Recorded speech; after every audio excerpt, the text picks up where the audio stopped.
Hello students, I am Professor Neeta Fulchanda Gaikwad. Welcome back in our free education channel English Master. Dear students, in today's session, let's learn History and Civics, Class 7, Lesson number 2, India before the times of Shivaji Maharaj. So बच्चों, आज हम जो हमने class 7 का history and civics text book series start किया है, I have already taught and uploaded the lesson number 1. So this is the lesson number 2, India before the times of Shivaji Maharaj, and I have divided this lesson into two parts because ये थोड़ा lengthy हो रहा था. So मैंने इसको दो parts में divide किया है. This is the part 1 and later on I am going to upload the part 2 also. Okay, so let's learn the part 1, India before the times of Shivaji Maharaj. और I am going to explain you, as you know, Hindi में मैं आपको इसका meaning बताने वाली हूँ. शिवाजी महाराज से पूर्व का भारत, बिफोर यानी कि पूर्व. ठीक है, सो चलिए शुरुआत करते हैं आज के इस लेक्चर को. चैनल को लाइक शेयर सब्सक्राइब करना मत भूलिएगा. We shall learn about the various ruling powers in India before the times of Shivaji Maharaj in this lesson. So बच्चों, इस लेसन में हम शिवाजी महाराज जी से पूर्व काल में भारत में जो अलग अलग राज सत्ताएं थी उसका स्टडी करने वाले हैं. And various ruling powers existed in India during that period. और इस कालखंड में भारत में जो अलग अलग राज सत्ताएं अस्तित्व में थी, जो अलग अलग रूलिंग पावर्स यानी कि जो राजा लोग हो चुके हैं, there are from the different kinds of categories. So वो हम चेक करेंगे. चलिए, so Pala in the 8th century was a famous dynasty in Bengal. यहाँ पे देखिएगा कि 8वीं शताब्दी में बंगाल में पाल विख्यात राजवंश था. In central India the Gurjara Pratihara power spread up to Andhra, Kalinga, Vidarbha, West Kathiawar, Kannauj and Gujarat. मध्य भारत में, सेंट्रल इंडिया यानी मध्य भारत में, देखिए यहाँ पर कि सत्ता जो गुर्जर प्रतिहार, कौन सी सत्ता थी यहाँ पे, कौन सी पावर थी मध्य भारत में? गुर्जर प्रतिहार. तो इन सत्ताओं ने उनका जो साम्राज्य कहाँ तक फैला हुआ था? The power spread up to Andhra, Kalinga, Vidarbha, पश्चिम काठियावाड़, कनौज और गुजरात तक उनका जो साम्राज्य था, उनकी सत्ता जो थी वो फैली हुई थी.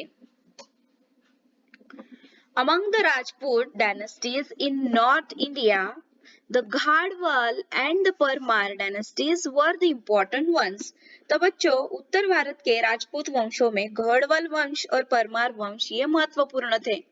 Among Rajputs, Prithviraj Chauhan belonging to the Chauhan dynasty was a valiant king. अभी देखिए कि ये जो राजपूत थे यानी कि चौहान वंश का जो पृथ्वीराज चौहान था, ये पराक्रमी शासक था. In the first war at Tarai, Prithviraj Chauhan had defeated Mohammad Ghori. यहाँ पर देखिए कि तराई नामक स्थान पर हुए प्रथम युद्ध में पृथ्वीराज चौहान ने मोहम्मद घोरी को पराजित किया था.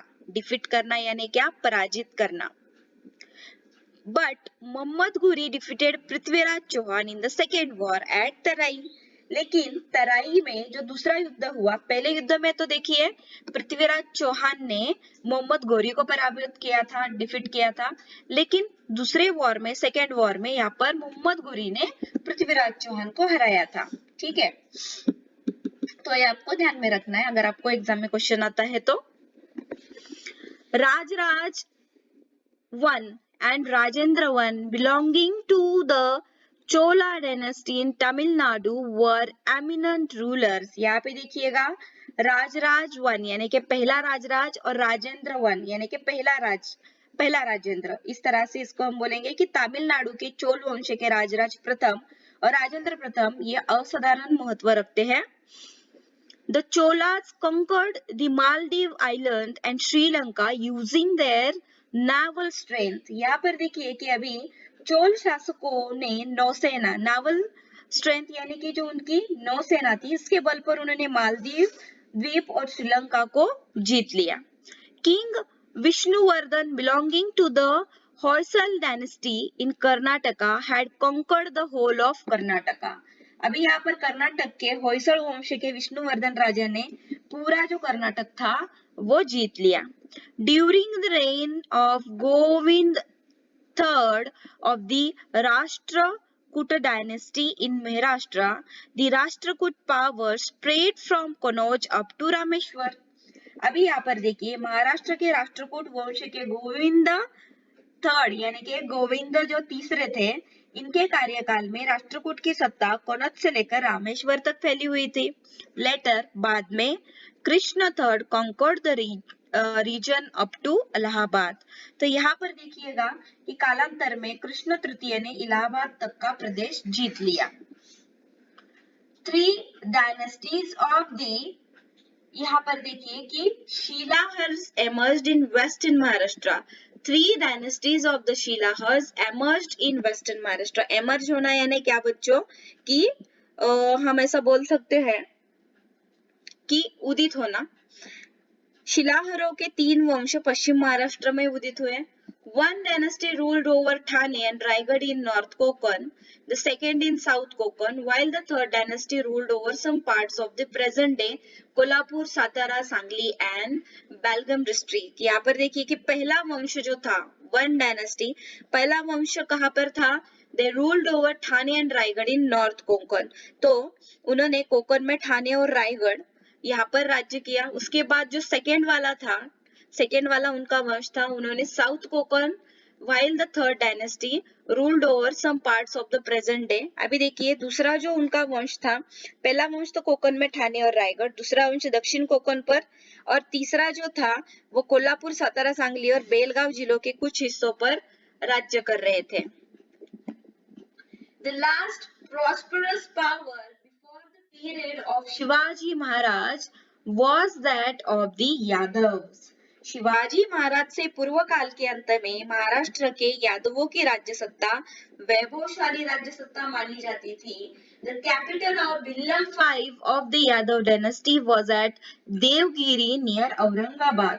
और यहाँ पर देखिए बच्चों कि यादव वंश का शासक बिल्लम पंचम की राजधानी औरंगाबाद के समीप देवगिरी में थी। He extended his rule beyond the river Krishna, और उसने कृष्णा नदी के पार अपनी सत्ता का विस्तार किया। एक्सटेंड करना यानी विस्तार करना। The Yadav period is considered to be the golden period of Marathi language and literature. ये बहुत ही important sentence है, आपको एग्जाम में क्वेश्चन आ सकता है 100%। यहाँ पर देखिए बच्चों, I am going to explain you once again. The Yadav period is considered to be the golden period of Marathi language and literature. यादवों का शासनकाल मराठी भाषा और साहित्य का स्वर्ण युग माना जाता है। It was in this period that the Mahanubhav Pantha and the Varkari movement emerged. और इसी कालखंड में महाराष्ट्र में महानुभाव और वारकरी संप्रदायों का उदय हुआ। अभी हम पढ़ेंगे invasions from the northwest. Invasion मतलब आक्रमण, from the northwest यानी पश्चिमोत्तर दिशा में, पश्चिमोत्तर दिशा में आक्रमण अभी हम देखेंगे। लोकल डायनेस्टीज, यहाँ पर देखिए अभी लोकल जो डायनेस्टीज थे तो उसमें like the Yadav and Rashtrakuta ruled इन महाराष्ट्र। महाराष्ट्र में राष्ट्रकूट यादव जैसे स्थानीय घरानों की सत्ता थी। बट लेकिन invaders from the northwest conquered the local dynasties there and established their own rule. लेकिन यहाँ पर ध्यान में रखिएगा कि फिर भी उत्तर में इन स्थितियों का लाभ पश्चिमोत्तर दिशा से आए आक्रमणकारियों ने उठा लिया। इन द मीनवाइल, और इसी बीच, the Arab power had emerged in the middle east, और इसी कालावधि में मध्य पूर्व में अरब सत्ता का उदय हुआ। अरब rulers turned towards India to expand their empire, और इस साम्राज्य का विस्तार करने के लिए अरब सत्ताधीश भारत की ओर मुड़ गए। The Arab general Muhammad bin Qasim attacked the Sindh province in the 8th century. 8वीं शताब्दी में अरब सेनानी जो था मोहम्मद बिन कासिम ने सिंध प्रांत पर आक्रमण किया। Notwithstanding the resistance of King Dahir, he conquered the province of Sindh. यहाँ पर देखिए कि सिंध के दाहिर राजा के प्रतिकार को निष्फल बनाते हुए उसने सिंध प्रांत को भी जीत लिया. Due to this campaign, इस आक्रमण से the Arabs came into political contact with India for the first time. और इसी आक्रमण का जो परिणाम था, अरबों का भारत के साथ पहली बार राजनीतिक संपर्क हुआ. In the period that followed, Turks, Afghans and Mughals from Central Asia came to India and established their power here. और देखिए कि कालांतर में मध्य एशिया के तुर्की, अफगानी और मुगल भारत में आए और उन्होंने भी भारत में अपनी सत्ता स्थापित की. In the 11th century CE, the Turks began to invade India. अभी देखिए ईस्वी सन की 11वीं शताब्दी में भारत पर तुर्कियों के आक्रमण प्रारंभ हुए. Expanding their territories, they reached the northwestern frontier of India. वे अपनी सत्ता का विस्तार करते हुए भारत की पश्चिमोत्तर सीमा तक आ पहुंचे. Sultan Mohammed of Ghazni invaded India many times. और गजनी का सुल्तान मोहम्मद ने भारत पर अनेक आक्रमण किए.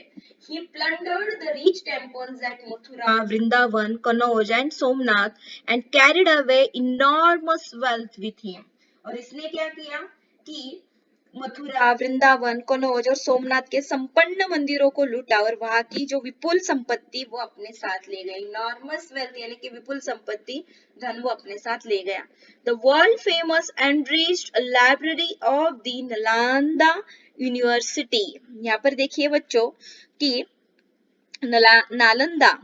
नालंदा विश्वविद्यालय का जो समृद्ध ग्रंथालय है, ठीक है, so it has been set up by Bakhtiyar Khalji. तो बख्तियार खलजी ने विश्व प्रसिद्ध नालंदा विश्वविद्यालय का समृद्ध ग्रंथालय जला डाला. Sorry, he smash down the library, enriched library of the Nalanda university. Nalanda university उसका जो समृद्ध ग्रंथालय था, तो ये इसने बख्तियार खलजी ने जला डाला था. अभी यहाँ पे हम पढ़ेंगे सल्तनत इन द नॉर्थ की उत्तर की सुल्तानशाही क्या है. In 1175 CE and 1178 CE, Sultan Muhammad Ghuri of Ghur from Afghanistan invaded India. ईस्वी सन 1175 से लेकर 1178 में अफगानिस्तान के गोर के सुल्तान मोहम्मद गोरी ने भारत पर आक्रमण किया. He appointed Qutbuddin Aibak to look after the governance of the conquered territories in India. और भारत में जीते हुए प्रदेश का प्रशासन चलाने के लिए उसने कुतुबुद्दीन ऐबक की नियुक्ति की. Later, after the death of Muhammad Ghuri in 1206, Aibak began to rule the India territories under his rule independently. अभी देखिए ईस्वी सन 1206 में मोहम्मद गौरी के मृत्यु के पश्चात कुतुबुद्दीन ऐबक ने अपने आधिपत्य में भारतीय प्रदेश का शासन स्वतंत्रता पूर्वक चलाना प्रारंभ किया. Aibak, who was initially a slave, became the ruler of Delhi. देखिए कि ये जो कुतुबुद्दीन ऐबक था, तो ये मूलतः एक गुलाम था और फिर भी वह दिल्ली का सुल्तान बना. He died in 1210 और उसकी मृत्यु ईस्वी सन 1210 में हुई. Do you know, क्या आप जानते हैं बच्चों, आफ्टर कुतुबुद्दीन ऐबक कि कुतुबुद्दीन ऐबक के पश्चात Altamash, Razia, Balban, Alauddin Khalji, Muhammad bin Tughlaq, Firuz Tughlaq, Ibrahim Lodi and other sultans ruled over India. कि कुतुबुद्दीन ऐबक के पश्चात अल्तमश, रजिया, बलबन, अलाउद्दीन खिलजी, मोहम्मद तुगलक, फिरोज तुगलक, इब्राहिम लोदी आदि सुल्तानों ने भारत पर शासन किया. Ibrahim Lodi was this last sultan. अभी देखिए कि इब्राहिम लोदी यह अंतिम सुल्तान था. He made many enemies because of his peculiar temperament. अभी उसका जो स्वभाव था वो बहुत ही उसके स्वभाव में दोस्त थे, उसकी वजह से उसके बहुत सारे दुश्मन बन गए थे. Daulat Khan Lodi, governor of Punjab, invited Babur, the ruler of Kabul, to fight against Ibrahim Lodi. अभी यहाँ पर पंजाब के सूबेदार दौलत खान लोदी ने काबुल के मुगल सत्ताधीश बाबर को इब्राहिम लोदी के विरुद्ध उसके खिलाफ युद्ध के लिए आमंत्रण दिया. Babur defeated Ibrahim Lodi in the battle and thus the sultanate came to an end. और यहाँ पे इस युद्ध में बाबर ने इब्राहिम लोदी को पराजित किया और इसी के साथ सुल्तान शाही का अंत हो गया. The kingdom of Vijayanagar, Vijayanagara राज्य हम देखेंगे। During the reign of sultan Mohammad bin Tughlaq of Delhi, there were many revolts in the south against the central power of Delhi. Delhi का सुल्तान मोहम्मद तुगलक के कार्यकाल में दिल्ली की केंद्रीय सत्ता के विरुद्ध दक्षिण में विद्रोह हुआ। From this revolts arose the formidable Vijayanagara and Bahmani kingdoms, और इसी का परिणाम क्या हुआ, विजयनगर और बहामनी इन दो शक्तिशाली राज्यों का उदय हुआ। The brothers Harihar and Bukka from south India were sardars in the service of the Delhi सल्तनत। दक्षिण भारत के दो भाई हरिहर और बुक्का दिल्ली की सुल्तानशाही की सेवा में सरदार थे। Taking advantage of the instability in the south during the reign of Muhammad bin Tughlaq, they founded the kingdom of Vijayanagar in the south in 1336. Hampi in today's Karnataka was the capital of this kingdom. Harihar was the first king of Vijayanagar. यहाँ पे देखिए बच्चों की हरिहर और बुक्का ने अस्थिरता का लाभ उठाया और 1336 में दक्षिण में विजयनगर राज्य की स्थापना हो गई। ठीक है, सो 1336 में विजयनगर की स्थापना हो गई। They founded the kingdom of Vijayanagar in the south in 1336। Hampi in today's Karnataka was the capital of this kingdom, और इसकी जो राजधानी थी वो क्या थी, वर्तमान कर्नाटक का हम्पी नगर।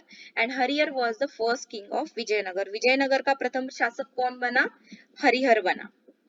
Harihar was succeeded by his brother Bukka. Bukka brought the realm up to Rameshwar under his control.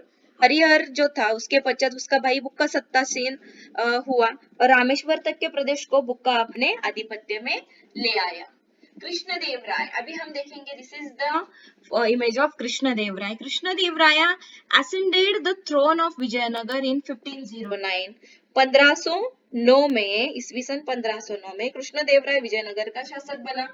He conquered Vijayawada and Rajmahendri and annexed the region to his kingdom. अभी देखिए उसने विजयवाड़ा और राजमहेंद्री प्रदेशों को जीतकर अपने राज्य में मिला लिया। And he defeated the combined forces of the armies of the sultans who had united under the leadership of the Bahmani Sultan Mahmood Shah. अभी यहाँ पर बहमनी सुल्तान महमूद शाह के नेतृत्व में एकत्रित हुए सुल्तानों के सैन्य संघ की उसने पराजय की। During Krishnadevaraya's reign, the kingdom of Vijayanagar extended from, यहाँ पर देखिए कि कृष्णदेवराय के कार्यकाल में विजयनगर राज्य पूर्व में, यहाँ पे Cuttack in the east up to Goa in the west and from the Raichur Doab in the north up to the Indian ocean. यहाँ पर देखिए कि इसने क्या किया कृष्णदेवराय ने, कि उसने पश्चिम में गोवा कटक से विजयनगर राज्य पूर्व में कटक से लेकर पश्चिम में गोवा तक और उत्तर में रायचूर दोअब से लेकर दक्षिण में हिंद महासागर तक उसने अपना राज्य फैला दिया।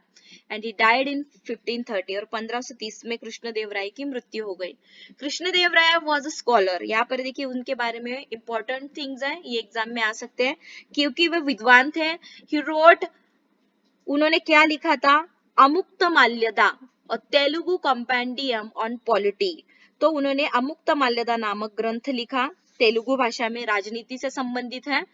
दी अभी देखिए यहाँ पर कि उन्होंने 1000 Ram temple and Vitthala temple were built in Vijayanagar during his reign. सो उनके कार्यकाल में 1000 राम मंदिर और विठल मंदिर का निर्माण किया गया। The decline of the Vijayanagar kingdom began with the death of Krishnadevaraya. Krishnadevaraya के पश्चात विजयनगर राज्य की शक्ति घटित हुई। In 1565 at Talikot in the present state of Karnataka, there was a battle between Adil Shahi, Nizam Shahi, Qutub Shahi, Barid Shahi on one side and Vijayanagar on the other side. उनके मृत्यु के पश्चात वर्तमान कर्नाटक राज्य के तालीकोट में एक और आदिल शाही, निजाम शाही, कुतुब शाही, बरीद शाही और दूसरी ओर विजयनगर का शासक जो था राम राय। ठीक है, तो उनके बीच 1565 में युद्ध हुआ। 1565 में विजयनगर वॉज डिफीटेड, विजयनगर हार गया। Thereafter the dominance of Vijayanagara came to an end, इसी तरह से विजयनगर राज्य समाप्त हो गया। The Bahmani kingdom. While Muhammad bin Tughlaq was still reigning, some of his sardars in the Deccan rose in rebellion against him. Krishna, यहाँ पर देखिए कि बहमनी राज्य हम पढ़ेंगे कि मोहम्मद तुगलक के प्रभाव को उखाड़ फेंकने के लिए दक्षिण के सरदारों ने विद्रोह किया और इनका जो प्रमुख था, the leader of the Sardar Hasan Gangu defeated the army of the sultan of Delhi. इनका लीडर कौन था यहाँ पर? हसन गंगू था। और उसने क्या किया कि दिल्ली के सुल्तान की सेना को पराजित किया। A new kingdom known as the Bahmani kingdom came into existence in 1347 और 1347 में इस नए राज्य का यानी कि बहमनी राज्य का उदय हुआ। Hasan Gangu became the first sultan of the Bahmani kingdom। Bahmani राज्य का पहला सुल्तान कौन है? Hasan Gangu. He made the city of Gulbarga in Karnataka his capital। So उसने क्या किया? कर्नाटक राज्य के गुलबर्गा में अपनी राजधानी की स्थापना की। अभी यहाँ पर हम देखेंगे कि महमूद गवा was the chief वजीर of the बहमनी kingdom। अभी महमूद गवा बहमनी राज्य का प्रमुख वजीर और उत्तम प्रशासक था। He was a good administrator। वो बहुत ही अच्छा प्रशासक था। And he strengthened the Bahmani kingdom। और उसने बहमनी राज्य को आर्थिक रूप से सामर्थ्यशाली बनाया। He started paying the soldiers their salaries in cash instead of through land grants. और उसने क्या किया? सैनिकों को जागीर देने के स्थान पर नकद वेतन देना प्रारंभ किया। He brought discipline in the army। उसने आर्मी में डिसिप्लिन लाया।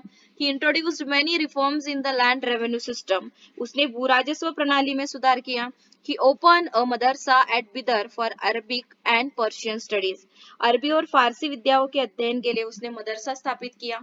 After the death of Mohammed Gawan factionism increase among the Bahmani sardars. अभी मोहम्मद गवा के पश्चात बहमनी सरदारों में गुटबंदी बढ़ने लगी।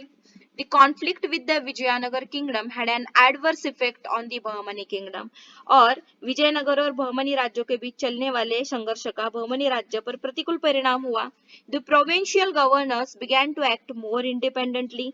और विभिन्न प्रांतों के अधिकारी अधिक स्वतंत्रता के साथ वहां पर रहने लगे। This led to the disintegration of the Bahmani kingdom into 5 small powers। और इसी का परिणाम क्या हो गया कि बहमनी राज्य का विघटन हो गया 5 छोटे राज्यों में, like Imad Shahi of Barhat, Barid Shahi of Bidar, Adil Shahi of Bijapur, Nizam Shahi of Ahmednagar and Qutub Shahi of Golconda. तो इसका परिणाम इमाद शाही वराड बहमनी राज्य के वराड़ की इमाद शाही, बिदर की बरीद शाही, बीजापुर की आदिल शाही, अहमदनगर की निजाम शाही और गोलकोंडा की कुतुब शाही, ये 5 खंड बने। मुगल पावर, अभी हम पढ़ेंगे मुगल सत्ता। In 1526 the sultanate of Delhi came to an end. Mughal power was established there. 1526 में दिल्ली की सुल्तानशाही समाप्त हुई और वहां मुगल सत्ता की स्थापना हुई। Babur was the founder of Mughal power. अभी बाबर यह मुगल सत्ता का संस्थापक था। He was the king of Fergana in central Asia in today's Uzbekistan. और वह मध्य एशिया में वर्तमान उज्बेकिस्तान के फरगना राज्य का शासक था। He had heard of the wealth in India. भारत की संपन्नता के बारे में उसने सुना। So he planned an invention of India. So उसने फिर भारत पर आक्रमण करने की योजना बनाई। The reigning sultan of Delhi at that time was Ibrahim Lodi. और उस समय दिल्ली में इब्राहिम लोदी सुल्तान था। उसके बाद दौलत Khan Lodhi was the governor of Punjab under the सल्तनत। और पंजाब का प्रमुख कौन था? दौलत खान लोधी था। The relationship between Ibrahim Lodhi and दौलत खान लोधी वॉज स्ट्रेन। और ये जो दो थे, इब्राहिम लोधी और दौलत खान लोधी के संबंध में संघर्ष प्रारंभ हो गया। Daulat Khan Lodhi invited Babur to march on India. और दौलत खान ने फिर बाबर को निमंत्रित किया कि चलो भारत पर आक्रमण करें।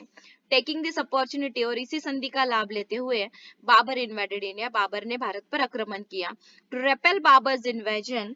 और यहाँ पर देखिए बाबर के आक्रमण का प्रतिकार करने के लिए Ibrahim Lodhi started with his army. Ibrahim Lodhi ने संघर्ष करना शुरू किया। There was a battle between Ibrahim Lodhi and Babur on 21 April 1526 at Panipat. देखिए बच्चों, ये बहुत ही महत्वपूर्ण है। 21 अप्रैल 1526 में पानीपत में बाबर के साथ इब्राहिम लोधी का युद्ध हुआ। इन दिस बैटल, इसी युद्ध में Babur made use of an artillery effectively for the first time in India. और इस युद्ध में बाबर ने भारत में पहली बार तोप खाने का प्रभावी उपयोग किया। He defeated Ibrahim लोधी's army। उसने इब्राहिम लोधी को हरा दिया। This is known as the first battle of Panipat. और इसी को पानीपत की पहली लड़ाई या फिर युद्ध कहते हैं। After the battle of Panipat, Rana संगा of Mewar brought all Rajput kings together। और इसी लड़ाई के बाद, इसी युद्ध के बाद मेवाड़ के राणा संगा ने राजपूत राजाओं को एकत्रित किया। There was a battle between Babur and Rana Sanga at Khanua. अभी देखिए बाबर और राणा संगा के बीच खानुआ नामक स्थान पर युद्ध हुआ. Babar's artillery and reserve force played a key role in this battle and Rana Sanga's army was defeated. और इस युद्ध में बाबर के तोपखाना और आरक्षित सेना ने प्रभावशाली कार्य किया. राणा सांगा की सेना हार गई. बाबर died in 1530 और 1530 में बाबर की मृत्यु हो गई. सो बच्चों ये हमने पार्ट 1 लर्न किया. ये 25 मिनट्स का हो गया. लेंथी लेसन था फिर भी मैंने इसको 2 पार्ट्स में डिवाइड किया, लेकिन अगर ज्यादा पार्ट्स में डिवाइड होता है तो आपको एक फ्लो में समझ में आने के लिए दिक्कत आ सकती है, इसलिए मैंने इसको 2 पार्ट्स में डिवाइड किया. इसके बाद दूसरा पार्ट में जल्दी अपलोड कर दूंगी. बाकी के लेक्चर्स के लिए नीचे डिस्क्रिप्शन में दिए गए लिंक को आप फॉलो कर सकते हैं. Do like share subscribe my channel. Take care of yourself, family, friends. Thank you so much and bye bye.